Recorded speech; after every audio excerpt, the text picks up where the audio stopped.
Hi to everyone, welcome back to our channel Akkamma రుచులు. మనం పోపించుకునే పాలు, ఆ పాల మీద వచ్చే మేగడని వేస్ట్ చేయకోకుండా ఇలాగా మనం కొనుక్కొచ్చుకునే నెయ్యి అంటే రుచిగా ఉండదు. అది ఒకలాంటి వాసన, తుప్పు వాసన అని, నిలవ వాసన అని ఉంటుంది.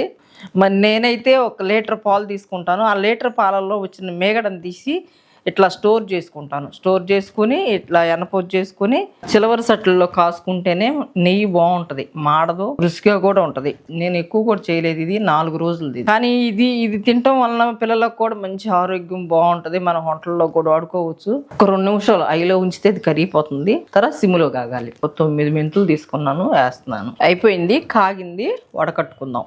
ఇంట్లో చక్కగా మేగడ తీసి ప్రిపేర్ చేసుకుంటాం కాబట్టి సూపర్ టేస్ట్ అనమాట. కొంచెం కారంలోనైనా, ఇడ్లీలోనైనా, దేంట్లో వేసుకున్నా కానీ సూపర్గా ఉంటుంది, ఎక్సలెంట్గా ఉంటుంది. ఖచ్చితంగా మీరు ట్రై చేయండి. ఈ వీడియో కనుక మీకు నచ్చినట్లయితే లైక్ చేయండి, షేర్ చేయండి, కామెంట్ చేయండి, సబ్స్క్రైబ్ చేయండి. Thank you.